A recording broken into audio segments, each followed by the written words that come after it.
নূহ আলাইহিস সালাম 950 বছর দাওয়াত দিয়েছেন। একটা খালি এক্সাম্পল দিচ্ছি, তিনি সূরা নূহের মধ্যে আল্লাহ পাক বলেছেন, নূহ আলাইহিস সালাম আল্লাহকে বলছেন, রব্বি, হে আমার রব, ইন্নী দাআহার, আমি আমার এই কওমকে প্রতিদিন প্রতি রাত দাওয়াত দিয়েছি। সুবহানাল্লাহ, প্রতিদিন প্রতি রাত। আজকে এসেছি, হয়তো 2-3 মাস পরে আপনাদের এখানে আবার আসতে পারি। প্রতিদিন প্রতি রাত কিন্তু আমি দাওয়াতি কাজ করতে পারছি না, আমরা কেউই করছি না। নূহ আলাইহিস সালাম বলছেন, আমি বিনা আজর, কোনো আজর ছাড়াই, কোনো স্বার্থ ছাড়াই, আল্লাহ, আমি আমার কওমকে দিন রাত দাওয়াত দিয়েছি। ওয়ালাম ইয়াজিদহুম দুআই ইল্লা ফিরারা, যখনই দাওয়াত দিয়েছি আমার দাওয়াত শুনে তারা খালি পৃষ্ঠ প্রদর্শন করেছে। কেউ মাথা ঢেকে ফেলেছে, কেউ মুখ কান বন্ধ করেছে, হ্যাঁ, কেউ আমাকে পাগল বলেছে, মজনুন বলেছে। এমনকি তিনি যখন নৌকা বানাচ্ছেন আল্লাহ পাকের আদেশে, মানুষ পাশ দিয়ে হেঁটে যায় আর টিটকারি করে, কবে মরুভূমিতে নৌকা চলবে নূহ, তোমার এই নৌকা মরুভূমিতে চলবে কবে? মানুষ টিটকারি মারে। হ্যাঁ, তো এখনও দেখবেন স্ক্যাটোলজিক্যাল কথা বললে, আখিরুজ্জামানে কথা বলে অনেকেই মজা নেয়। কবে আসবে ক্যাশলেস সোসাইটি? বললাম তো চলে আসছে। কবে আসবে মালহামা? বলছি চলে আসবে। কবে আসবে বড় বড় ভূমিকম্প? আসছে, সবর করেন। তো নূহ আলাইহিস সালামের জীবন থেকে শিক্ষা আমরা দাওয়াত দিব। আমরা ফার্স্ট অফ অল জ্ঞান অর্জন করব, ক্লাসিক্যাল সিলেবাস পড়াশোনা করব, ওলামায়ে কেরামের সাথে সোহবত রাখবো এবং দাওয়াতি কাজ করব ইনশাআল্লাহ। এবং এখানে আমরা মধ্যমপন্থী থাকবো, নট চরমপন্থা, নট শৈথিলতাবাদ। নূহ আলাইহিস সালামের জীবন থেকে আরও দাওয়াত, দিন রাত দাওয়াতের মেহনত করা, দিন রাত দাওয়াতের মেহনত করা। আল্লাহ পাক আমাকে আপনাদের সবাইকে তৌফিক দান করুন। কতদিন? 950 বছর। কত বছর? 950 বছর। পুরো আব্বাসীয় খেলাফত ছিল 509 বছর কি 10 বছর মেবি। পুরো আব্বাসীয় খেলাফত 510 বছরের মতো। উমাইয়াদের ছিল 93 ইয়ার্স। আমাদের নবী সাল্লাল্লাহু আলাইহি ওয়াসাল্লামের দাওয়াতের মিশন বয়স ছিল 23 বছর। 950 বছর দাওয়াত দেওয়ার পর তাফসীরের কিতাবে এসেছে 40 or 80 ফ্যামিলিজ, এই 40 বা 80টা ফ্যামিলি ইসলাম কবুল করেছে। তার মানে এখানে শিক্ষা, এক্সট্রাঅর্ডিনারি মুসলিম হতে হলে দাওয়াতের মেহনতে হতাশ হওয়া যাবে না, লেগে থাকতে হবে, লম্বা সময় ধরে দাওয়াত দিতে হবে। আল্লাহ পাক আমাকে আপনাদের সবাইকে লম্বা সময় ধরে বিশ্বে দাওয়াতি কাজ করার তৌফিক দান করুন। আর সামনে যাই। নিজের ছেলে ইসলাম কবুল করে নাই নূহ আলাইহিস সালামের, নিজের স্ত্রী ইসলাম কবুল করে নাই। তার মানে আমাদের ফ্যামিলিগুলো এমন হতে পারে যে ফ্যামিলি নিজের ছেলে কথা শুনছে না, নিজের স্ত্রী কথা শুনছে না।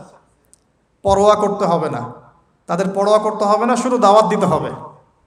সেই অবস্থা লূত আলাইহিস সালামেরও, তারও স্ত্রী ইসলাম কবুল করছে না। আল্লাহ পাক তাদেরকে ধ্বংস করেছেন।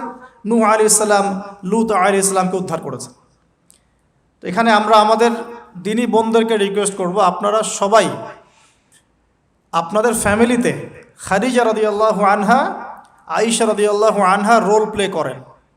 নূহ আলাইহিস সালাম আর লূত আলাইহিস সালামের স্ত্রী রোল প্লে করবেন না। আনফর্চুনেটলি এখনকার যে বিজি সিটিসগুলো, মানে যেগুলো আমরা বলি বস্তুবাদী শহরগুলো, ফ্যামিলিগুলো দিন দিন ক্রাশ করছে। সম্পর্কের টানাপোড়া, বিচ্ছেদ, ডিভোর্সড, আকীদা আদর্শের মিল নাই, স্বামী ইসলাম প্র্যাকটিস করলে স্ত্রীর সমস্যা, স্ত্রী প্র্যাকটিস করলে স্বামীর সমস্যা। এই প্রবলেমসগুলো আমাদেরকে সলভ করতে হবে। আল্লাহ পাক আমাদেরকে সবর করার তৌফিক দান করুন। পারিবারিক তালিমটা খুব বেশি ইম্পর্টেন্ট।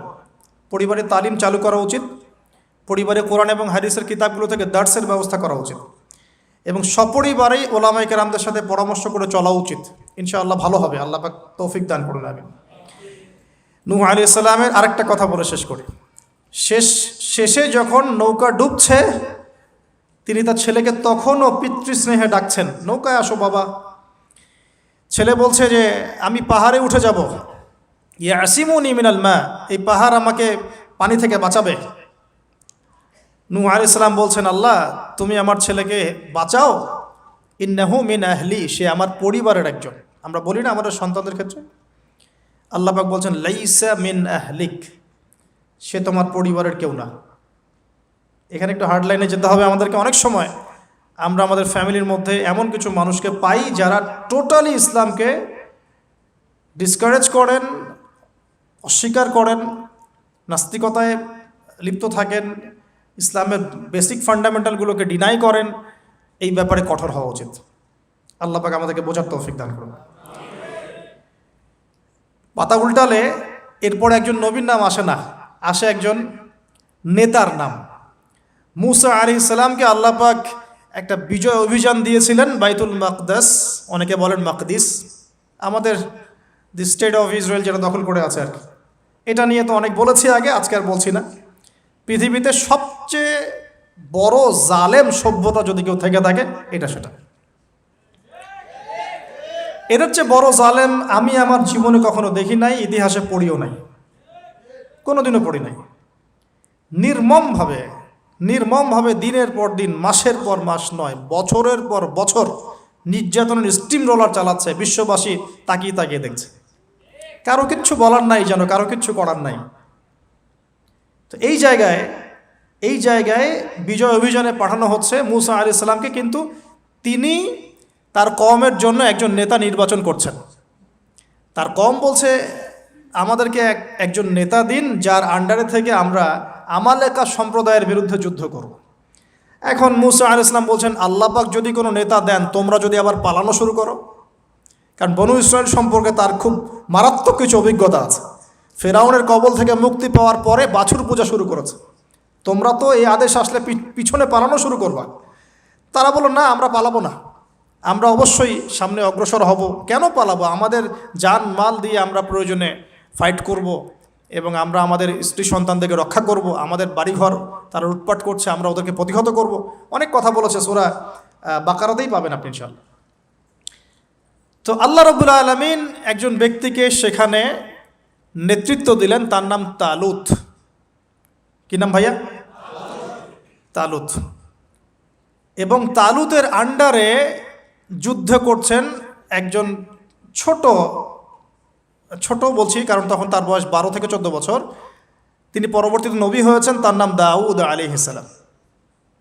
তো এই তালুত সম্পর্কে কি নসিহত, কেন এক্সট্রাঅর্ডিনারি মুসলিম হওয়ার সাথে কি সম্পর্ক? কোরআনের পাতা উল্টালে তালুত সম্পর্কে দুটো কথা পাওয়া যায়। বনু ইসরাইল বলছেন যে তালুত নেতৃত্বের যোগ্য নয়, তার তো সম্পদ নাই, তার তো খ্যাতি নাই। আমরা তো এটাই বলি, নেতৃত্ব কখন আসে? খ্যাতি আছে আপনার, আপনি নেতা হওয়ার যোগ্য, সম্পদ আছে, আপনি নেতা হওয়ার যোগ্য। আমাদের থটসটা এরকম, এটা বনু ইসরায়েলের ইহুদিদের থটস, ঠিক আছে? কিন্তু আল্লাহ পাক বলছেন, সূরা বাকারাতে আছে যে আল্লাহ রাব্বুল আলামিন তাকে দিয়েছেন বাসতাতাও ফিল জিসমি ওয়াল ইলম। তালুতকে আমি নেতৃত্ব দিয়েছি কারণ তালুতকে আমি আল্লাহ দুটো নেয়ামত দিয়েছি। এক হচ্ছে শারীরিক ফিজিক্যাল শক্তি এবং সুস্থতা, এবং জ্ঞানের প্রজ্ঞার পারদর্শিতা। তাহলে নেতৃত্বের দুটো গুণ পেলাম, প্রজ্ঞা, জ্ঞান এবং শারীরিক সুস্থতা, শক্তি। এক্সট্রাঅর্ডিনারি মুসলিম হতে হলে আমাদের সবাইকে সুস্থ থাকতে হবে, ফিজিক্যালি স্ট্রং থাকতে হবে। এটার জন্য এখনকার লাইফস্টাইল ত্যাগ করতে হবে। You have to change your food habits and lifestyle. এখন এটা নিয়ে আমিও বেশি কথা বলছি কারণ আমি নিজেও ট্রাই করছি। বিশ্বাস করেন, আপনাদেরকে আমি ফখর করে বলছি না। এক একটা স্টেডিয়াম আমরা যখন ছোট, 20 বছর বয়স, 20 থেকে 25, 10 রাউন্ড আমাদেরকে আগে দিতে হতো, 10 রাউন্ড। এখন 3, হাইয়েস্ট 4। তাহলে ওই তালুতের ওই স্ট্রেংথ কিন্তু আমার কাছে এখন নাই। তার মানে আমার কাছে এখন নেতৃত্বের যোগ্যতাই নাই। তাহলে আমাদের এমপি মন্ত্রীদের কি হবে? বাংলাদেশের কথা বলছে, তাহলে কি হবে? কেউ হুইল চেয়ারে, কেউ জ্বর হলে সিঙ্গাপুরে, কেউ ওইখানে অপারেশন, কেউ ওইখানে। ফিজিক্যালি ফিট কয়জন আছেন? আমি কিন্তু তাদের সাথে খুব মজা করে কথা বলি, তাদের সাথে আমার খুব ভালো সম্পর্ক। ভালো সম্পর্ক মানে ফ্রেন্ডলি সম্পর্ক, মানে নাসিহত করি, নাসিহত। এক ভাই বলছিলেন, ওনাদের একজন বড় কর্মকর্তা, দোয়া করেন আমার জন্য একটু খাস করে সেজদায়, যে ঠিক আছে আমি আপনার জন্য দোয়া করব, আল্লাহ পাক আপনাকে তাগুতের বিধান থেকে বের করে নিয়ে আসুন। ঠিক আছে? তো যাই হোক, আল্লাহ তাদেরকে হেদায়েত করুন, দোয়া করি আমরা, আল্লাহ হেদায়েত করুন। এখন আমাদেরকে এক্সট্রাঅর্ডিনারি মুসলিম হতে হলে অবশ্যই ফিজিক্যালি ফিট থাকতে হবে। তালুতকে আল্লাহ পাক ফিটনেস দিয়েছেন, অ্যান্ড ফিটনেস কীভাবে আমরা রক্ষা করব আমরা বুঝবো এটা। খাওয়ার দাওয়ার, ঘুমানো, স্পেশালি ঘুমানো, ঘুম থেকে ওঠা, ফজরের পরের জগিং, প্রয়োজনে জিম এবং ফুড হ্যাবিট চেঞ্জ করা। রাসূল সাল্লাল্লাহু আলাইহি ওয়াসাল্লামের প্রফেটিক লাইফস্টাইল ফলো করলে ইনশাআল্লাহ আমরা সুস্থ থাকবো। আল্লাহ পাক আমাদের সবাইকে, আমি সহ আপনাদের সবাইকে আল্লাহ পাক সুস্থতার নিয়ামত দান করুন এবং আল্লাহ পাক আমাদের সবাইকে দীর্ঘ নেক হায়াত দারাজ করুন। এই হায়াতকে আল্লাহর দ্বীনের জন্য ব্যয় করার তৌফিক দান করুন। আরেকটা হচ্ছে ইলম, আবারও জ্ঞানের কথা আসলো। তালুতকে আমি জ্ঞান দিয়েছি। ইউতাল হিকমা, আল্লাহ পাক বলছেন যে ওয়ামা ইউতাল হিকমাতা ফাকাদ উতিয়া খায়রান কাসীরা, যাকে প্রজ্ঞা দেয়া হয়েছে তাকে প্রচুর প্রচুর প্রচুর কল্যাণ দেওয়া হয়েছে। সুবহানাল্লাহ। পাতা উল্টাই সামনে যাই, এক্সট্রাঅর্ডিনারি মুসলিম ছিলেন আরেকজন, তার নাম হচ্ছেন দাউদ আলাইহিস সালাম, যিনি তালুতের বাহিনীতে যুদ্ধ করছেন। আমালেকা সম্প্রদায়ের মধ্যে অনেক বিশাল দেহি কিছু মানুষ ছিলেন, তার মধ্যে একজনের নাম জালুত। ওই জালুত নাকি একাই 100 জনের সাথে লড়াই করতে পারত। তো তালুত যখন নদী পার হচ্ছে তখন বলেছিল যে কেউ পানি খাবে না, শুধুমাত্র 1 ঢোক পানি খেতে পারবে। যে ব্যক্তি পানি খাবে ফালে ইসামিন্নি, সে আমার কিন্তু অন্তর্ভুক্ত হতে পারবে না। তাফসিরে আসছে মাত্র 313 জন সৈন্য পানি না খেয়ে থাকতে পেরেছে। ওই যে বদরে 313 জন, ঠিক তালুতের যুদ্ধেও 313 জন। এটা অনেকে জানে না, বদর যুদ্ধ হয়েছে 313 জন সাহাবী, তালুতের সাথেও ছিল মাত্র 313 জন। আর এদিকে আমালেকা সম্প্রদায়ের বিশাল বাহিনী। এখন আমালেকা সম্প্রদায়ের মধ্যে এক যোদ্ধা আছে, তার নাম জালুত, যে একাই 100 জনের সাথে লড়াই করতে পারে। আল্লাহ রাব্বুল আলামিন তার সাথে মোবারাজার জন্য দাউদ আলাইহিস সালামকে আদেশ করছে। দাউদ আলাইহিস সালামের বয়স তখন 14 বছর। বলা হচ্ছে তাফসীরের কিতাবে, দাউদ আলাইহিস সালাম দূর থেকে একটা গুলতি বলি আমরা, বাটুল গুলতি টাইপের, এগুলো নিক্ষেপ করে এটা সরাসরি তার এই 2 চোখের মাঝখানে গিয়ে লাগিয়েতেই তার ইন্তেকাল হয়ে গেছে, মৃত্যু হয়ে গেছে। জালুত শেষ। এটা দেখে আমালেকা সম্প্রদায় পিছনে পালানো শুরু করেছে। 313 জন নিয়ে এই মুসা আলাইহিস সালামের নেতৃত্বে, তালুতের নেতৃত্বে এই বাহিনী বাইতুল মাকদিস বিজয় করেছিল। এই বাইতুল মাকদিসের হিস্ট্রি অনেক অনেক প্রাচীন। এরা তো এখানকার নতুন আবর্জনা, এরা এখানকার নতুন নব্য আবর্জনা, কারণ এর হিস্ট্রি অনেক লম্বা, অনেক লম্বা। এর হিস্ট্রি এত লম্বা যেটা নিয়ে একটা কিতাবই লেখা যায়, যে জেরুজালেমের হিস্ট্রি, এই ইতিহাস পড়ে দেখেন। তো যাই হোক, এখন দাউদ আলাইহিস সালাম থেকে আমাদের কি শিক্ষা আছে একটু দেখি। এক্সট্রাঅর্ডিনারি মুসলিম হতে হলে কি করতে হবে? দাউদ আলাইহিস সালাম সম্পর্কে আল্লাহ রাব্বুল আলামিন 2টো কথা বলেছেন। এক, আল্লাহ রাব্বুল আলামিনের কাছে দাউদ আলাইহিস সালামের নামাজ অনেক অনেক বেশি পছন্দের ছিল এবং আল্লাহ রাব্বুল আলামিন দাউদ আলাইহিস সালামের রোজাটা অনেক বেশি পছন্দ করতেন। আমরা কি জানি তিনি কেমন করে রোজা রাখতেন? একদিন রোজা রাখতেন, পরের দিন রাখতেন না, তারপরে আবার রাখতেন, তারপর রাখতেন না, তারপর আবার রাখতেন, তারপর রাখতেন না। এইভাবে তিনি সারা বছর রোজা রাখতেন। সুবহানাল্লাহ।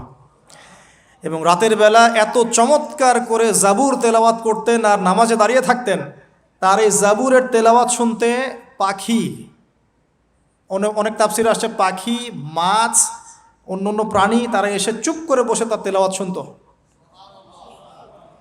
এগুলো কোনো গাল গল্প নয়। বিশ্বাস করেন আল্লাহ পাকের এই পৃথিবীতে যত মাখলুক আছে সবাই আল্লাহর ইবাদত করে, সবাই। আল্লাহ পাক তো আমার নামাজের মুখাপেক্ষী নন। আসমান নামাজ পড়ছে, জমিন নামাজ পড়ছে, চন্দ্র সূর্য নামাজ পড়ছে, পাহাড় পর্বত নামাজ পড়ছে। একজন সুফি পীর সাহেবের সাথে সাক্ষাৎ হয়েছিল, তিনি বলেছেন যে আমাদের বডির মধ্যে যে কীটপতঙ্গগুলো থাকে সেগুলোও তাসবিহ পাঠ করে। তো আল্লাহ পাক তো আমার নামাজের মুখাপেক্ষী নন। তো এখান থেকে এক্সট্রা অর্ডিনারি মুসলিম হতে হলে, আহসান হতে হলে আমাদেরকে নামাজ ঠিক করতে হবে। আল্লাহ পাক আমাদের সবাইকে দাউদ আলাইহিস সালামের মতো সুন্দর করে নামাজ পড়ার তৌফিক দান করুন। আর দাউদ আলাইহিস সালামের এই সুন্নতের উপর আমল কে করেছেন সবচেয়ে বেশি? আমাদের নবী মুহাম্মদ সাল্লাল্লাহু আলাইহি ওয়াসাল্লাম।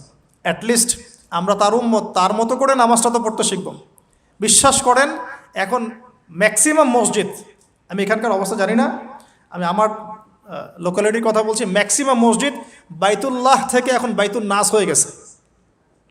বুঝতে পারেননি?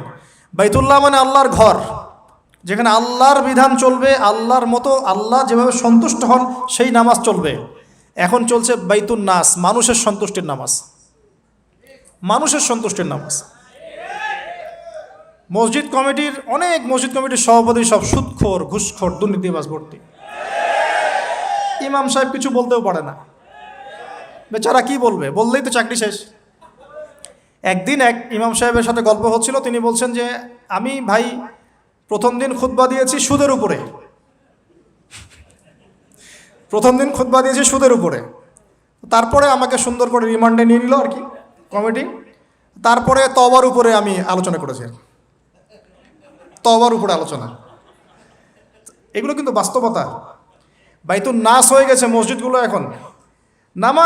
নামাজের কোনো আধ্যাত্মিকতাই পাচ্ছেন না আপনি, মারেফতি নাই। এই যে আমরা দাঁড়িয়ে বলি আউযু বিল্লাহি মিনাশ শাইতানির রাজিম মিন নাফখিহি ওয়া নাফসিহি ওয়া হামজিহি, কত পার্সেন্ট মানুষের অর্থ জানে? আমরা বলি বিসমিল্লাহির রহমানির রহিম, এই বিসমিল্লাহির রহমানির রহিম মানে বিসমিল্লাহ, খালি এতটুকু সিনটা শোনা যায়, বাকি আর কিছু শোনা যায় না।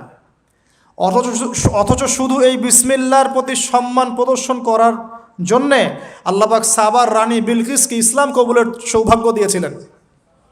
মনে আছে সুলাইমানের চিঠি, হয়তো অনেকে পড়েছেন। সুলাইমান আলাইহিস ইসলাম চিঠি দিয়েছেন, আমার কাছে আত্মসমর্পণ করো। তো রাজার পরিষদ সবাই বলছে আমরা উলুল কুওয়া, আমরা শক্তিশালী, আদেশ করেন লড়াই করব। বিলকিস বলছে না, ইন্নাহু মিন সুলাইমান, এটা সুলাইমানের পক্ষ থেকে আসছে। ওয়া ইন্নাহু বিসমিল্লাহির রহমানির রহিম, এখানে আছে পরম করুণাময় অসীম দয়ালু আল্লাহর নামে শুরু করছে। এই বিসমিল্লাহর প্রতি সম্মান প্রদর্শনের ওসিলায় আল্লাহ রাব্বুল আলামিন এই সাবার রানী বিলকিসকে এই ইসলাম কবুলের সৌভাগ্য দিয়ে দিয়েছেন। আলহামদুলিল্লাহ। বিসমিল্লাহ ঠিক নাই তেলাওয়াতে, কোরআন তেলাওয়াত ঠিক নাই নামাজের মধ্যে, এক একটা হরফের উচ্চারণ কোথায় কি হচ্ছে কি বুঝতেই পারছি না আমরা। আলহামদুলিল্লাহ রাব্বিল আলামিন কি পড়লো আল্লাহই ভালো জানে। এটা কি মন্ত্র নাকি? আলহামদুলিল্লাহি রাব্বিল আলামিন একটা অনুভূতি আছে, একটা অর্থ আছে। সমস্ত প্রশংসা এই জগৎ সমূহের রব আল্লাহর জন্যে। আর রহমানির রহিম, যিনি পরম করুণাময় অসীম দয়ালু, একটা ফিলিংস আছে। মালিকি ইয়াউমিদ্দিন, যিনি বিচার দিনের মালিক। ইয়াকা না'বুদু, আমরা শুধু তোমার ইবাদত করি। ওয়া ইয়াকা নাস্তাঈন, শুধু তোমার কাছেই সাহায্য চাই। একসাথে বলি আমরা নামাজে ইহদিনাস সিরাতাল মুস্তাকিম, আল্লাহ আমাদেরকে সোজা সরল পথ দেখাও। কোথায় ফিলিংস? সিরাতাল্লাযীনা আন'আমতা আলাইহিম, এই যে এক্সট্রা অর্ডিনারি মানুষদের পথ দেখাও আমাদেরকে, যাদের প্রতি আপনি অনুগ্রহ করেছেন। গায়রিল মাগদুবি আলাইহিম, ওই মাগদুবদের পথ চাই না আল্লাহ। কোন মাগদুব? ইহুদি জাতি। ওয়ালা দল্লিন, এবং দল্লিনদের পথ আল্লাহ চাই না। দল্লিন কারা? নাসারা। এখন দেখেন তো সারা ওয়ার্ল্ডের প্রত্যেকটা ডিপার্টমেন্ট কাদের? ইহুদি নাসারা, ইহুদি নাসারা, ইহুদি নাসারা, ইনক্লুডিং আমাদের বাথরুমের টয়লেটস, মানে বাথরুমের কমোড। আপনার আমাদের বাথরুম থেকে নিয়ে গ্লোবাল সিস্টেম কোনটা ওদের বাইরে আছে বলেন? হ্যাঁ, ওদের ভালো জিনিস নেওয়া যাবে না এমনটা নয়, কিন্তু এমন নীতি আদর্শ নেওয়া যাবে না যেটা ইসলামের সাথে কনফ্লিক্ট হয়। কনফ্লিক্ট কি ইকোনমিক সেকশনে হচ্ছে না? রিবা কেন্দ্রিক ইকোনমিক সিস্টেম কি ইসলামিক? আল্লাহ সুবহানাহু ওয়া তাআলার ল বহির্ভূত পলিটিক্যাল সিস্টেম কি ইসলামিক? এটা নিজেই নিজেকে প্রশ্ন করি না, অ্যান্সার আপনি খুঁজে আপনার কবরে আপনি যান। কেউ কারোর সাথে লড়াই করছি না। এখন দেখুন, এই যে সূরা ফাতিহা অর্থ বুঝলাম না, একটা সূরা পড়ে গেলাম কুল হুয়াল্লাহু আহাদ। কি কুল হুয়াল্লাহু আহাদ মানে কি? এটা উচ্চারণই বা কেমন করে করতে হয়? কুল, বলুন, হুয়াল্লাহু আহাদ, তিনি আল্লাহ এক। এই যে কুল হুয়াল্লাহু আহাদ অনেকে বলতে পারে না। কুল হুয়াল্লাহু আহাদ, এটা কি সব একসাথে মিলে একটা শব্দ? এখানে প্রস্রাব করিবেন না, কমা, নাকি করিলে জরিমানা হইবে, তো কমাটা চেঞ্জ করে দেন। এখানে প্রস্রাব করিবেন, না করিলে জরিমানা। তাহলে আমরা তো কোরআনকে এরকম বানিয়ে ফেলছি এখন। কুল আল্লাহু আহাদ মানে কি? আমি এগুলো নিয়ে বললে অনেক সময় চলে যাবে। আপনাকে হাতে সময় আছে? আচ্ছা, তো দেখেন, আমি নামাজ নাই ভাই, মসজিদে অ্যাপ্রোপ্রিয়েট নামাজ নাই। সব মসজিদের কথা বলছি না, ইল্লা মাশা আল্লাহ। অনেক মসজিদ এখন বাইতুন নাস হয়ে গেছে, মানুষের বাইত, আল্লাহর ঘর নাই, সূরা ঠিক নাই। এরপরে রুকু, এই যে রুকু করলাম, রুকুতে গিয়ে একটা বার সুবহানা রব্বিয়াল আযীম বলারই সময় পাওয়া যাচ্ছে না। অন্তত 3 বার 5 বার 7 বার তো বলবে, বা 3 বার তো অ্যাটলিস্ট বলবে। এই যে উঠে সামি আল্লাহু লিমান হামিদা, হুলিমান হামিদা কি? হুলিমান হামিদা বলে কি কোনো শব্দ আছে? এটা নতুন শব্দ বানালাম আমি একটা। সামি আল্লাহ, আল্লাহ তার কথা শোনেন। লিমান হামিদা, যে তার কথা, যে আল্লাহর প্রশংসা করে। সামি আল্লাহ, আল্লাহ তার কথা শোনেন। লিমান হামিদাহু, যে তার প্রশংসা করে। একটা অর্থ আছে তো, সামি আল্লাহ হুলিমান হামিদা। তো হুলিমান হামিদা মানে কি? প্রতিটা জায়গায় সমস্যা, প্রতিটা জায়গায় সমস্যা। নামাজ, এখানে আমি একটা কথা বলতে ভিতরে চলে আসি। নামাজের আমাদের তাজকিয়া উঠে যাচ্ছে, আধ্যাত্মিকত্ব পাচ্ছেন না। আপনি নামাজ নিজে পড়ে নিজে ফিল হচ্ছেন আপনি নামাজ পড়েছেন। সেজদায় গেলেন, সেজদা মনে হচ্ছে ব্যায়াম, টাপাস টাপাস। মাঝখানে বসারও সময় নাই, মাঝখানে বসে যে একটু দোয়া পড়তে হয়, আল্লাহুম্মা গফিরলি ওয়ারহামনি, কত চমৎকার দোয়া। আল্লাহুম্মা গফিরলি, আল্লাহ আমাকে মাফ করে দাও। ওয়ারহামনি, আল্লাহ আমাকে রহম করো। ও আফিনি, আমাকে নিরাপত্তা দান করো। ওয়ারজুকনি, আমাকে রিজিক দান করো। এই তো দোয়া। নামাজের দোয়া বাদ দিয়ে নামাজের পরে লম্বা দোয়া। হ্যাঁ, নামাজের মূল দোয়াই নাই। আর আমাদের বাংলাদেশে কিছু গ্রাম আছে, ওখানে আবার দোয়া নিয়েছে মারামারি আর ক্যাচাল। এক একজন বিড়ি ফ্যাক্টরির মালিক, বিড়ি ফ্যাক্টরি, তামাক ফ্যাক্টরি, ওরা মসজিদে গন্ডগোল করে, দোয়া হাত তুলে করবে না করবে না। মানে বাদ দেন, আল্লাহ হেফাজত করুন আমাদেরকে। আল্লাহ আমাদেরকে পরিপূর্ণরূপে নামাজ পড়ার তৌফিক দান করুন। নামাজের প্রত্যেকটা বিষয় বুঝে বুঝে পড়লে এত মজা লাগে, এত স্বাদ লাগে, আপনি নামাজে ডুবে যাবেন। আর নবী সাল্লাল্লাহু আলাইহি ওয়াসাল্লাম কীভাবে সারা রাত নামাজ পড়তে পারেন, রাতের একটা লম্বা অংশ কেমন করে নামাজ পড়তে পারতেন? কারণ তিনি তো ফিল করতেন কি পড়তেছেন। তার তো ক্লান্তি লাগতো না, তার পা কখন ফুলে গেছে তার টেরি পাচ্ছেন না তিনি। কেন সাহাবীদের পা থেকে তীর খোলা যেত? কারণ নামাজে দাঁড়িয়ে তারা ডুবে গেছেন আল্লাহর মধ্যে। আল্লাহ এটা তো বললে অনেকে আকীদার প্রশ্ন তুলবে। আসলে আল্লাহ পাকের সাথে আমি বিলীন হয়ে যাচ্ছে এখানে।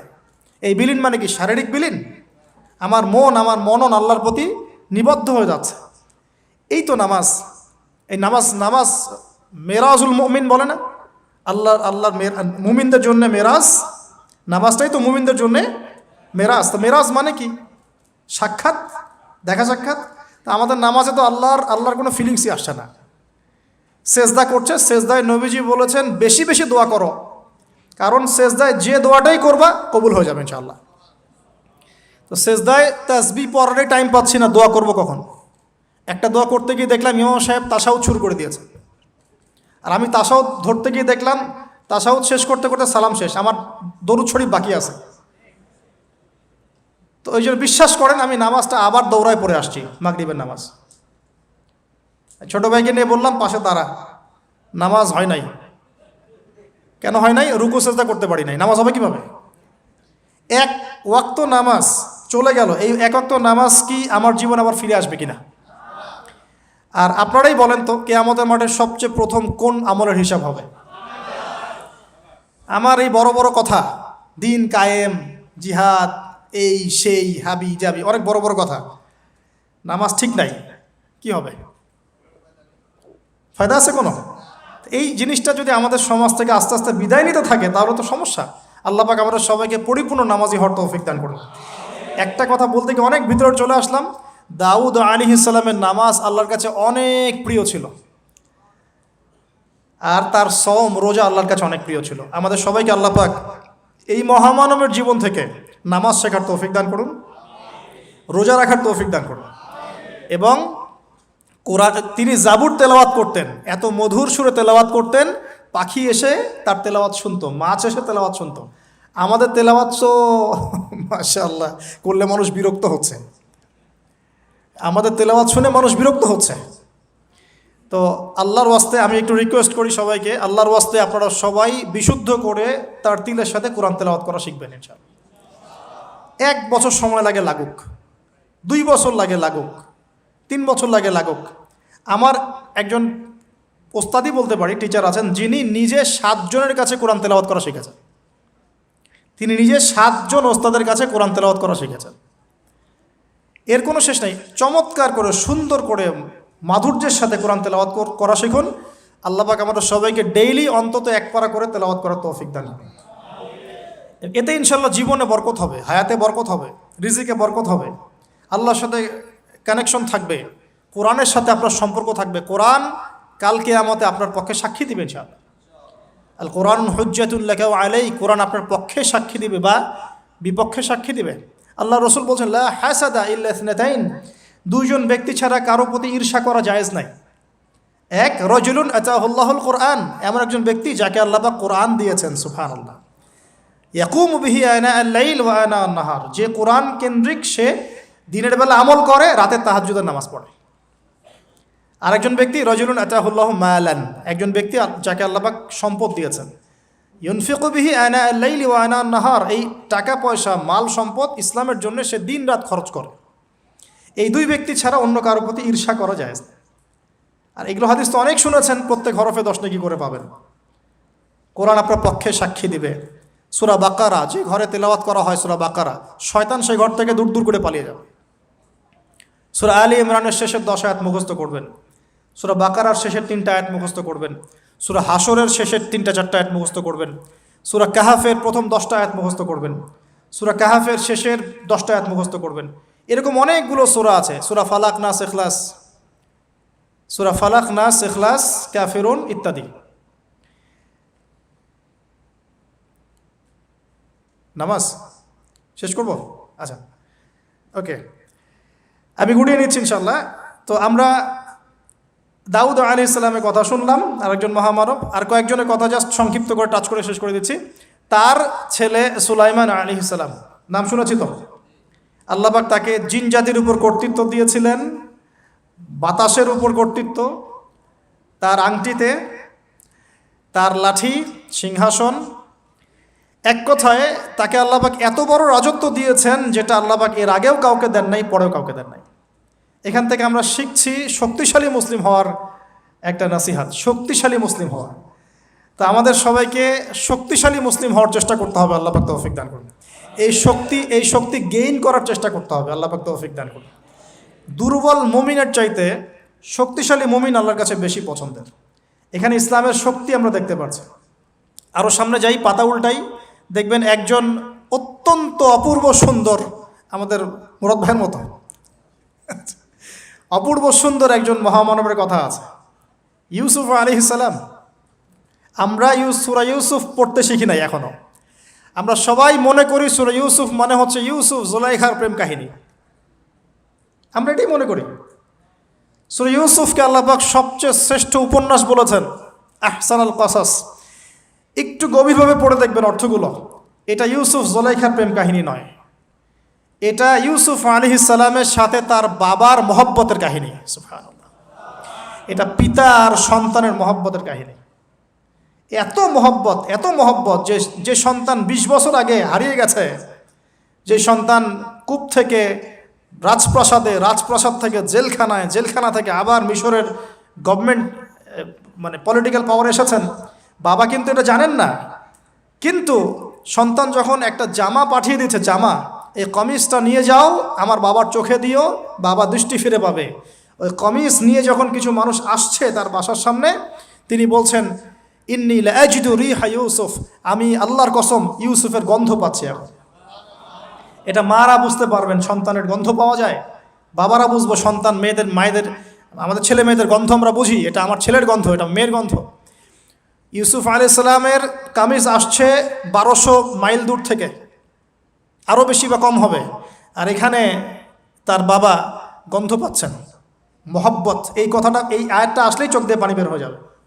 ইন্নী লাআজিদু রিহা ইউসুফ, আমি ইউসুফের গন্ধ পাচ্ছি। আর মানুষ বলছে, আপনি পাগল হয়ে গেছেন, কতদিন আগে ইউসুফ চলে গেল, আপনি ইউসুফের কথা বলতে বলতে বলতে বলতে চোখ অন্ধ করে ফেললেন কাঁদতে কাঁদতে, এখন বলছেন যে ইউসুফের গন্ধ পাচ্ছেন। সুবহানাল্লাহ।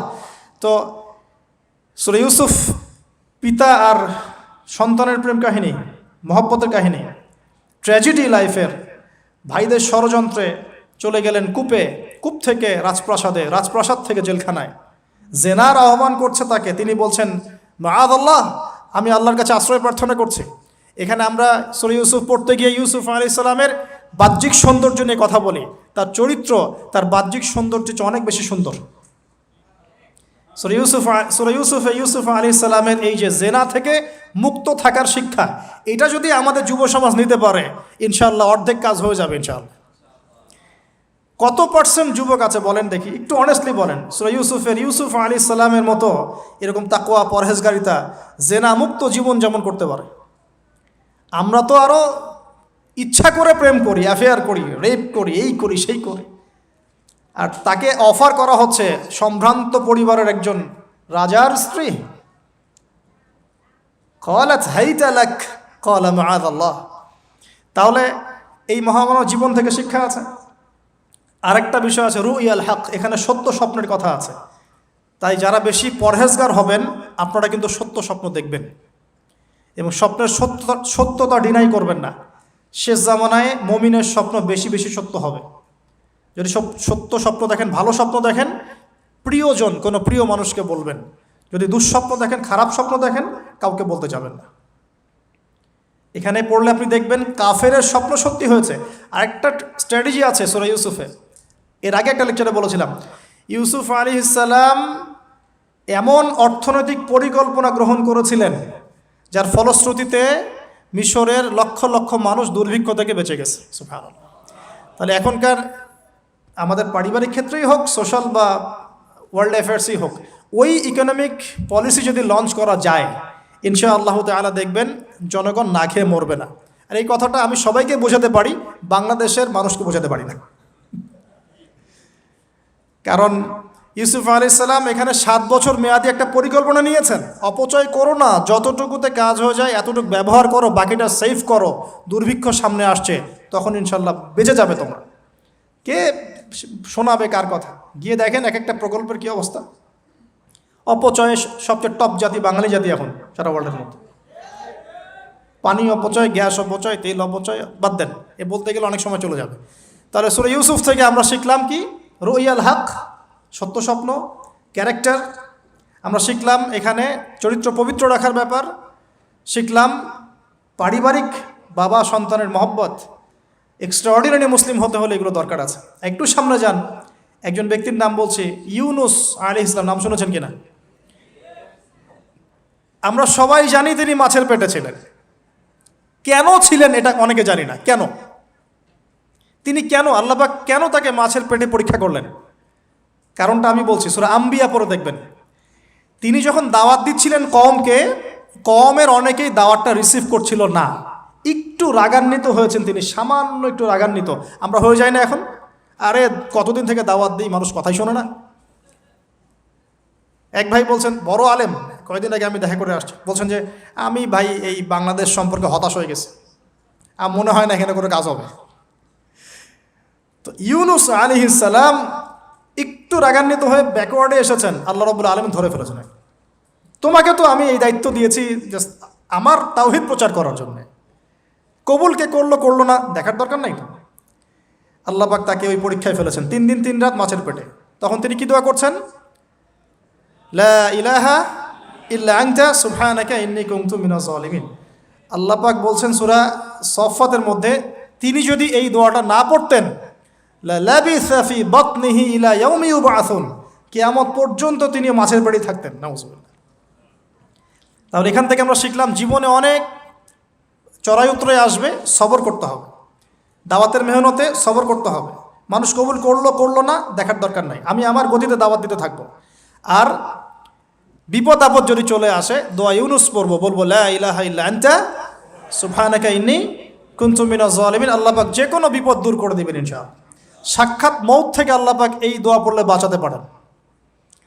এটা কি মৃত্যুর মুখোমুখি ছিলেন না মাছের পেটের মধ্যে?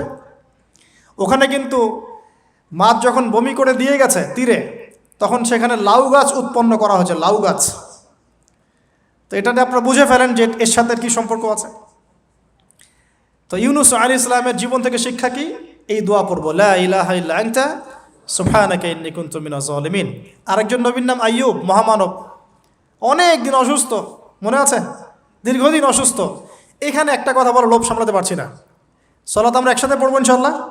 আচ্ছা, সেটা হচ্ছে আইয়ুব আলাইহিস সালাম কখন এই দোয়া করেছেন? রব্বি আন্নি মাসানিয়া দুররু ওয়া আনতা আরহামুর রাহিমিন। রোগ যখন আস্তে আস্তে আস্তে তার জিহ্বাতে এসেছে, জিহ্বা দিয়ে তার জিকির করতে কষ্ট হচ্ছে, তখন তিনি বলছেন, আল্লাহ আমাকে অনেক দুঃখ দুর্দশা স্পর্শ করেছে, আমি জিকিরটা ঠিকমতো করতে পারছি না, আল্লাহ আমাকে শেফা দান করো। সুবহানাল্লাহ। এখন আল্লাহ রাব্বুল আলামিন তাকে গোসল করালেন, সুস্থতা লাভ করলেন, তাকে আহাল পরিবার দিলেন, আরোগ্য দান করলেন। শিক্ষা জীবনে যত বড়ই রোগ ব্যাধি বিপদ আপদ বালা মুসিবত আসুক না কেন, এই দোয়াটা পড়বো, আশা হব না, হতাশ হব না, আল্লাহর প্রতি সুধারণা রাখবো, দোয়া করবো রব্বি আন্নি মাসানিয়া দুর ওয়া আনতা আরহামুর রাহিমিন, ইনশাআল্লাহ শেফা হয়ে যাবে। সেই লোভনীয় কথাটা এটা, আইয়ুব আলাইহিস সালামের শরীরে রোগ ছিল, কলবে কি রোগ ছিল? আইয়ুব আলাইহিস সালামের কলবে কি রোগ ছিল? রোগটা দেহে ছিল। এখন 1 মিনিটের জন্য যদি আমরা আমাদের পোশাকটাকে চেঞ্জ করি, দেহটাকে কলবের পোশাক দেই, কলবটাকে দেহের পোশাক দেই, বলেন তো কত % মানুষ সুস্থ থাকবে? কথাটার ভিতরে ঢোকেন। মনে করেন আমাদের 2টা পোশাক, বাইরের দেহের পোশাক, একটা ভিতরের কলবের পোশাক। দেহে আমরা এখন সুস্থ সবাই, তাই তো? এখন এই দেহটাকে আমরা কলবের রূপ দিলাম, কলবটাকে আমরা দেহের রূপ দিলাম। এখন দেখেন তো কত % মানুষ সুস্থ আছে? আমাদের মধ্যে 99% মানুষ অসুস্থ না এখন, বিকজ আমাদের সবারই কলব অসুস্থ। এই কলবের মধ্যে হিংসা আছে, বিদ্বেষ আছে, জেনা আছে, পরকীয়া আছে, লোভ আছে, লালসা আছে, কি নাই? তাহলে বলেন তো আইয়ুব আলাইহিস সালামের এই দোয়া পড়ার সবচেয়ে বেশি হকদার কে? তিনি না আমরা? বুঝতে পারছেন না? ওই দোয়াটার উপর আমল করার সবচেয়ে বড় হকদার কার বেশি প্রয়োজন, আমাদের না তার? ব্যাস, আমরা এখন আমাদের নামাজে দোয়া পড়বো, রব্বি আন্নি মাসানিয়া দুররু ওয়া আনতা আরহামুর রাহিমিন। আল্লাহ আমাদের কলবে রোগ হয়ে গেছে, আল্লাহ তুমি আমাদের এই রোগ থেকে শেফা দান করো। কারণ কলব শেফা না হলে কোনোদিনও আমাদের আমল কিন্তু কবুল হচ্ছে না। কলবের মধ্যেই সমস্যা থাকলে আমল কবুল হচ্ছে না। আল্লাহ মাফ করুক আমাদেরকে। এখন কলব পরিষ্কারের কয়েকটা টিপস। 1, ডেইলি একবার করে হলেও চিন্তা করতে হবে যে আমরা এই পৃথিবীতে থাকতে আসি নাই, আমাদেরকে যেতে হবে। একবার করে হলেও চিন্তা করতে হবে। 2, ডেইলি 1 পারা কোরআন তেলাওয়াত আপনাকে আল্লাহর দিকে নিয়ে আসবে, কলব পরিষ্কার হবে ইনশাআল্লাহ। ডেইলি জিকির আজগার, হিসনুল মুসলিম বই থেকে ডেইলি জিকির আজগার করবো ইনশাআল্লাহ, কলব পরিষ্কার হবে। আল্লাহওয়ালা মানুষের সাথে দেখা সাক্ষাৎ করবেন, কলব পরিষ্কার হবে। কবরস্থানে গিয়ে কবর জিয়ারত করবেন, কলব পরিষ্কার হবে। অন্যের প্রতি গীবত, বিদ্বেষ, হিংসা, পরশ্রীকাতরতা রাখবেন না, কলব পরিষ্কার হবে ইনশাআল্লাহ। সবচেয়ে বড় কথা, সেজদায় যারা বেশি বেশি দোয়া করতে পারে তাদের অন্তর পরিষ্কার হয়ে যাবে ইনশাআল্লাহ। আল্লাহ পাক আমাদের সবাইকে আইয়ুব আলাইহিস সালামের জীবন থেকে শিক্ষা নেওয়ার তৌফিক দান করুন। মুসা ঈসাকে একসাথে বলছে, দুজনকে আল্লাহ পাক কেরামত দিয়েছেন, কেরামত, মহামানব, কেরামত। লাঠি ছুঁড়ে মারছেন, সাপ হয়ে যাচ্ছে। মৃত মানুষের গায়ে আল্লাহর নামে হাত বুলাচ্ছেন, দাঁড়িয়ে যাচ্ছে। অন্ধ ব্যক্তি চোখে হাত বুলাচ্ছেন, তাকিয়ে দেখছে, দৃষ্টিশক্তি ফিরে পাচ্ছে। দুজনকে আল্লাহ পাক কেরামত দিয়েছেন, কেরামত। একজনের সাথে আল্লাহ পাক কথা বলেছেন, আরেকজনকে আল্লাহ পাক বিনা পিতায় সৃষ্টি করেছেন, সুবহানাল্লাহ। যাকে আল্লাহ পাক এখন উপরে উঠিয়ে নিয়েছেন, আবারও আসবেন ইনশাআল্লাহ তাআলা। ওই আনফিনিশড জব তার এখনো বাকি আছে। সেটা হলো ওই জেরুজালেম থেকে দিন ইসলামের পতাকাকে বুলন্দ করবেন ইনশাআল্লাহ, এবং সারা বিশ্বে ইসলামী খেলাফা আবারও কায়েম করবেন ঈসা আলাইহিস সালাম ইনশাআল্লাহ। এবং মিথ্যা মাসিহুদ দাজ্জালকে হত্যা করবেন ঈসা আলাইহিস সালাম। তার আগ পর্যন্ত জিউসদের সময়, এর আগ পর্যন্ত ওদের সময় তারা লম্ফ জম্ফ জুলুম নির্যাতন করতে থাকবে। এটাই হবে তাদের শেষ ধ্বংসের পরিণতি। এরপরে তারা কখনোই পৃথিবীর বুকে মাথা তুলে দাঁড়াতে পারবে না ইনশাআল্লাহ। তো তাদের দুজনের জীবনে অনেক শিক্ষা আছে। মুসা আলাইহিস সালাম কে আল্লাহ পাক ফিরআউনের কাছে পাঠিয়েছেন। কোরআনের পাতায় পাতায় মুসা ফিরআউন, মুসা ফিরআউন, মুসা ফিরআউন। আল্লাহ পাকের কি অলৌকিকত্ব, মানে কি নিদর্শন! যেখানে আবু জেহেল সেখানেই মুহাম্মদ, যেখানেই আজার সেখানে ইব্রাহিম, যেখানে ফেরাউন সেখানেই মূসা। তাহলে এই যুগেও যেখানেই যত বেশি করাপশন, যত বেশি অন্যায় অবিচার, সেখানে তত বড় মুমিনের জন্ম হবে ইনশাআল্লাহ। তো আল্লাহর পক্ষ থেকে নবুয়ত পাওয়ার পরে তিনি দোয়া করছেন, আল্লাহ আমার এত সাহস নাই, আমার এত সাহস নাই, শক্তি নাই, আল্লাহ আমি দুর্বল। তার মধ্যে একজন মানুষ আমার এক থাপ্পড়ে মারা গেছে ওদের ওখানে, মনে আছে? থাপ্পড়ে না, সরি, ঘুষি ফাওয়াকাসাহু ফাকাদা আলাই, এক ঘুষি দিয়েছেন। এই যে এক ঘুষি দিয়ে মানুষ মেরেছেন মুসা আলাইহিস সালাম, মানে অ্যাক্সিডেন্টলি, ইচ্ছা করে না। এটা থেকেই ওই যে চাইনিজ মার্শাল আর্ট শুরু হয়েছে, এক ঘুষিতে মানুষ মারা যায়। বিশ্বাস করছেন না? এই যে টেকনিক, এক ঘুষিতেও মানুষের মৃত্যু হতে পারে, এমন স্পট আছে মানুষের দেহে। এখান থেকে শিল্প গড়ে উঠেছে, মার্শাল আর্টস গড়ে উঠেছে না? তো মুসা আলাইহিস সালাম বলছেন, আল্লাহ আমার এই সমস্যা। আল্লাহ বলছেন এই দোয়া করো, রব্বিশ রহলি সদরি। আমরা কি দোয়া করবো তাহলে? রব্বিশ রহলি সদরি, আল্লাহ আমার এই কলিজাটা বড় করে দাও। মানে আমার কলিজা বড় করো মানে কি? সাহস বাড়িয়ে দাও। দিনের দাওয়াত দেওয়ার জন্য কি লাগে? সাহস। আমার সাহস বাড়িয়ে দাও। একজন আলেম বলেছিলেন 3টা জিনিস লাগে, জ্ঞান, সাহস, ধৈর্য। দিনের দাওয়াত দিতে এবং দিন বিজয় করতে 3টা জিনিস লাগবে, জ্ঞান, সাহস, ধৈর্য। এবং সেই আলেম আপনাদের খুব পরিচিত একজন, নাম বলছি না। এখন হে আল্লাহ আমার বক্ষকে প্রশস্ত করো, ওয়াসিরলি আমরি, আমার কাজকে সহজ করে দাও। আমার কাজ সহজ নয়, কাজটা সহজ করে দাও।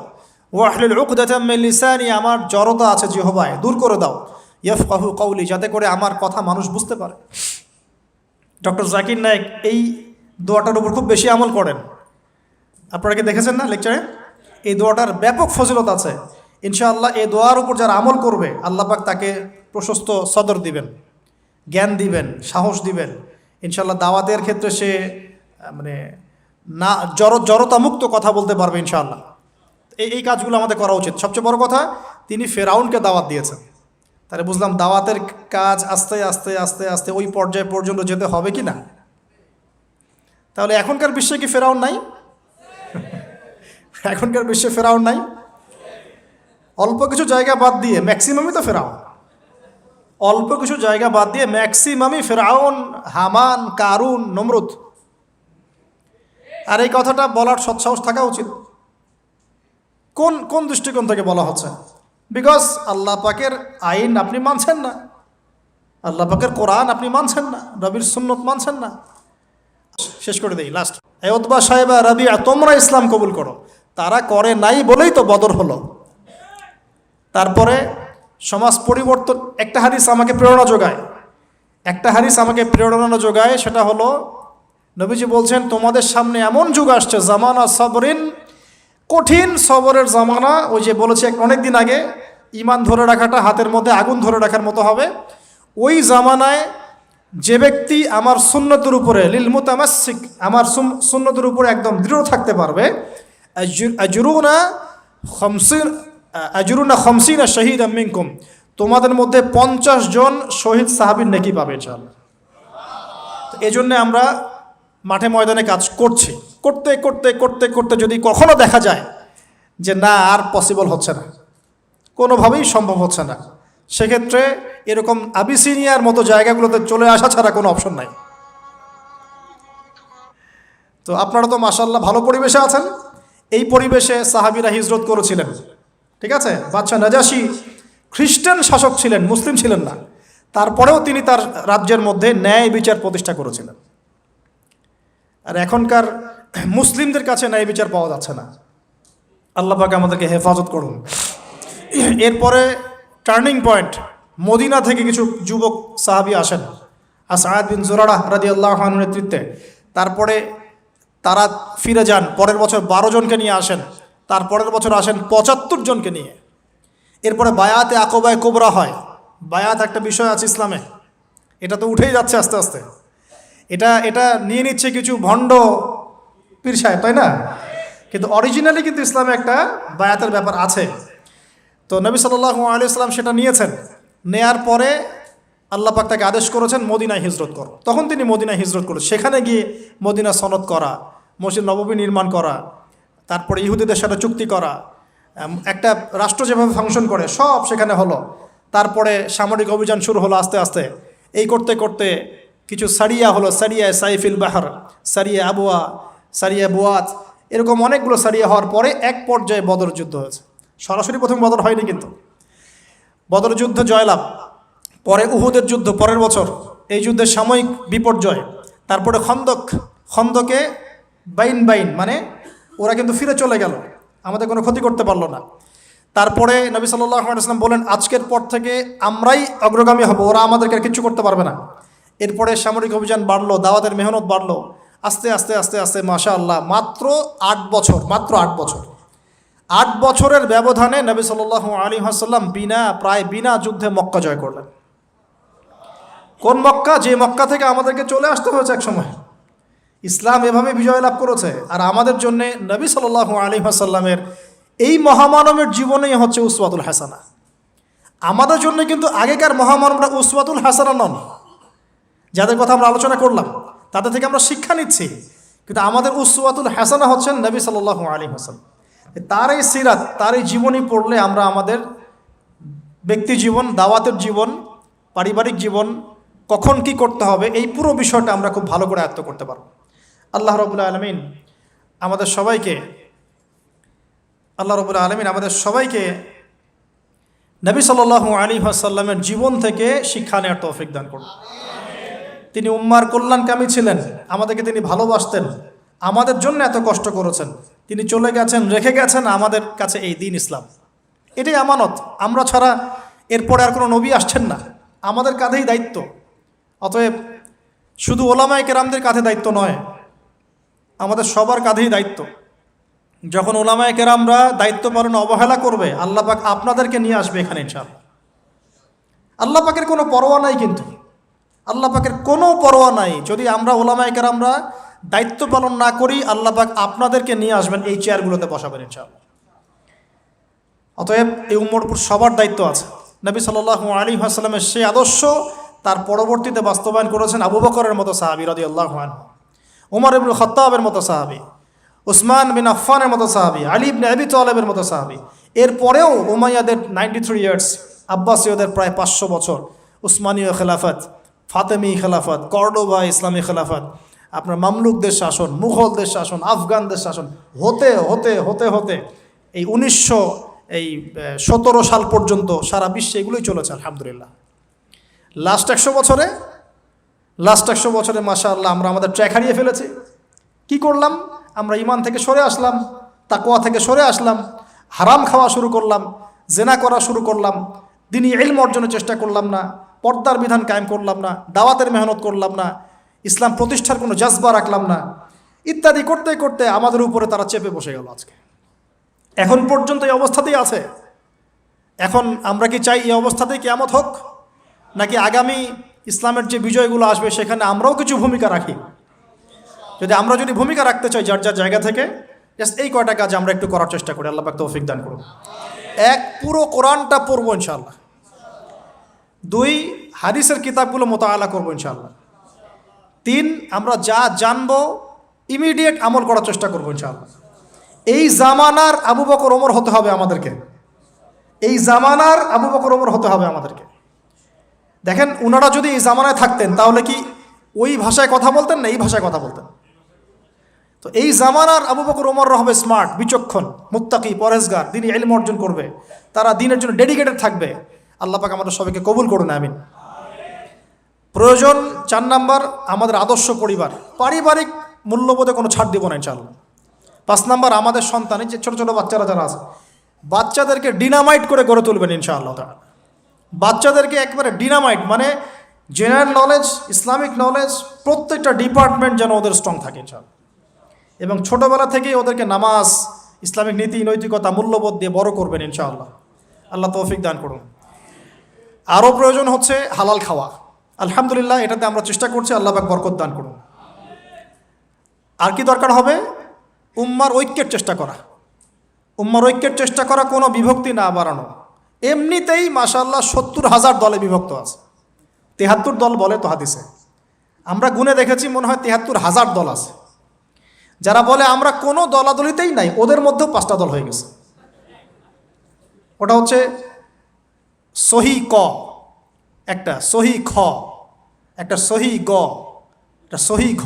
এখানে আবার বিভিন্নভাবে ফেরকাবাজি শুরু হয়ে গেছে, এক একজনের আমির এক একজন। এগুলো হলো না কিছু। হ্যাঁ, আমাদের মধ্যে ইস্তেহাদি পার্থক্য থাকতে পারে, মত পার্থক্য থাকতে পারে, মাযহাবগত মত পার্থক্য থাকতে পারে, কোনো প্রবলেম নাই, তারপরেও আমরা এক থাকবো ইনশাআল্লাহ। আমার এই ভাই শাফিঈ মাযহাব ফলো করেন, আমি হানাফি মাযহাব ফলো করি, কোনো সমস্যা নাই। সে আমার ভাই, আমি তার ভাই।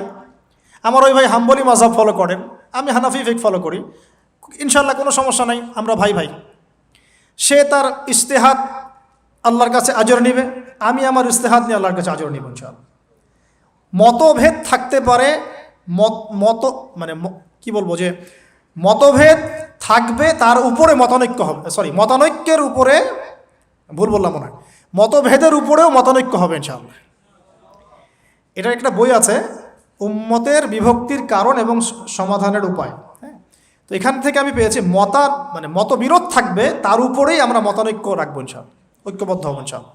এটা ইসলামের সৌন্দর্য। আল্লাহ পাক তৌফিক দান করুন। আর 2-3টা পয়েন্ট হচ্ছে, আমরা ফিজিক্যালি ফিট থাকার চেষ্টা করবো ইনশাআল্লাহ। হালাল খাওয়ার কথা বলেছি, এবং ফুডের ব্যাপারে সচেতন থাকবেন। ডিভাইস এডিক্টেড হবেন না, প্রাকৃতিকভাবে বড় হন, নিজেদের জীবনটাকে মূল্যায়ন করি, হায়াতটাকে মূল্যায়ন করি। এক একটা দিন, এক একটা রাত চলে যাচ্ছে, লাইফ থেকে চলে যাচ্ছে। আমরা আমাদের গোল্ডেন টাইমগুলোকে মূল্যায়ন করি, আমাদের মা বোনদেরকে পর্দায় রাখি, পারিবারিক মূল্যবোধগুলো সুন্দর করার চেষ্টা করি, দাওয়াতের মেহনত বাড়াতে থাকি, এবং অবশ্যই ইউনাইটেড থাকবেন। প্রয়োজন আপনাদের মধ্যে একজনকে আপনারা আমির বানিয়ে নেবেন, তাদেরকে তার আন্ডারে থেকে সুন্দর মতো আপনারা পরামর্শ করে চলবেন। থাকতে হয়, একজন নেতা থাকতে হয়, না হলে 10 নেতা হলে তো সমস্যা, 10 জন 10 কথা বলবে তখন। হ্যাঁ, যখন ইমামুল মাহদি আসবেন, ঈসা ইবনে মারিয়াম আসবেন, তখন গ্লোবাল আমির হবে ইনশাআল্লাহ। এখন তো গ্লোবাল আমির নাই, আছে তো কমিউনিটি বেস আপনারা পরামর্শ করে সুরাভিত্তিক চলার চেষ্টা করেন। আল্লাহ পাক তৌফিক ইনায়াত করেন। আমি সবশেষ কথা হচ্ছে এই, যদি আমরা এভাবে আমাদের জীবনটা কাটাতে পারি ইনশাআল্লাহ, সূরাতুল বাকারার এই 207 নম্বর আয়াতের উপর আমল হয়ে যাবে ইনশাআল্লাহ। আমরা সেই সব বান্দাদের অন্তর্ভুক্ত হব ইনশাআল্লাহ, যাদের ব্যাপারে আল্লাহ পাক বলেছেন, ওয়ামিনান নাস, মানুষের মধ্যে কিছু মানুষ আছে, মাই ইয়াশরি নাফসাহু ইবতিগাআ মারদাতিল্লাহ, যারা আল্লাহ পাকের সন্তুষ্টির জন্য তাদের জীবনটাকে ঢেলে দিয়েছে একেবারে। যারা আল্লাহ পাকের জন্যে, আল্লাহর সন্তুষ্টির জন্যে তার জীবনটা, নফসটাকে ঢেলে দিয়েছে ইনশাআল্লাহ। আল্লাহু রাউফুম বিল ইবাদ, এই মানুষগুলোর জন্য আল্লাহ পাক হবেন প্রচণ্ড রকম কোমল, নরম, সফট। আল্লাহ পাক আমাদের সবাইকে সেই সব বান্দাদের অন্তর্ভুক্ত হওয়ার তৌফিক দান করুন, সকলেই বলে আমিন। আজকের মতো এই পর্যন্ত থাকলো। আকুলু কওলি হাযা আস্তাগফিরুল্লাহ লি ওয়া লাকুম ওয়া লিসাইরিল মুসলিমিন। বারাকাল্লাহু লানা ওয়া লাকুম বিল আয়াতিল হাকিম। ইন্নাহু তাআলা জাওয়াদুন কারীম রাউফুর রহিম। একজনের কথা বলতে ভুলে গিয়েছিলাম, এটা বাসায় গিয়ে পড়বেন, কালকে শুক্রবার আছে। সূরাতুল কাহফ, আসহাবুল কাহফের ঘটনাটা পড়ে দেখবেন। আর আমাদের নবীগণের পিতা ইব্রাহিম আলাইহিস সালামের জীবনটা একটু পড়ে দেখবেন, তার জীবন থেকে কি শিক্ষা নেওয়ার আছে। আল্লাহ পাক আমাদের সবাইকে কোরআনের পাতা থেকে, এই মহামানবদের জীবন থেকে শিক্ষা নেওয়ার তৌফিক দান করুন আমিন, এবং এক্সট্রা অর্ডিনারি মুসলিম হওয়ার তৌফিক দান করুন আমিন।